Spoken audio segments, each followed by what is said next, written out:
Hi guys, please subscribe to my channel by clicking on the subscription button and the notification bell. In the span of an hour-long interview with The Breakfast Club's Angela Yee, R&B singer August Alsina managed to not only set the internet on fire but also a marriage, that of longtime friend, and alleged lover, Jada Pinkett Smith. He claimed that, with her husband Will Smith's blessing, he gave their intimate relationship years of my life, so much so that he could die right now and be happy. Rumors that had been shaping up over the years about their perceived closeness were finally brought to light. And now, after denying Alsina's claims, Pinkett Smith revealed that some healing needs to happen, so she's going to be her next guest on her own Facebook Watch show, Red Table Talk, to presumably talk about the situation and confront herself. Alsina's much more than a matrimonial firebrand. He's been one of R&B's more talked about men for nearly a decade, and often not because of his music, but his tumultuous personal life.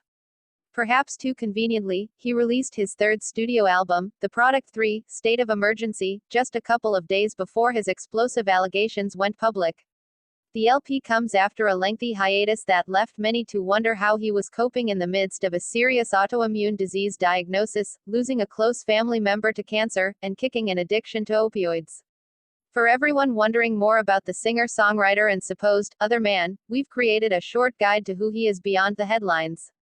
He's the real Mike Lowrey.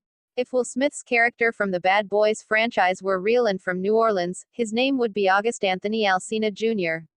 The 27-year-old singer released his first official mixtape, The Product, in 2011 and caught fire 2 years later with the release of its sequel that featured his breakout hit, I Love This Shit, with Trinidad James. The song and project established him as a slick-talking singer with rapper tendencies, quick to charm a woman out of her pants while also able to handle himself with a gun.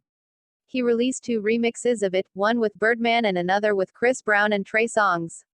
His debut album, Testimony, debuted at number 2 on the Billboard 200 in 2014.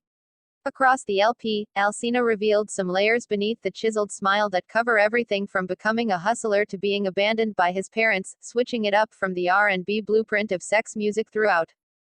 His fuse to get angry is shorter than this sentence. Alsina's debut album revealed him to be more of a street guy than a romantic, and by observing the way that he moved in his early career, it's not hard to believe. Shortly after the remix to I Love This Shit, with Trey Songz and Chris Brown dropped, Alsina revealed that he and Songz weren't on good terms. Years later, in 2017, he reignited the feud on Instagram saying he wanted to fight Songz, who wished no ill will on Alsina. Their bout never materialized. In 2015, at a State of Emergency Anti-Violence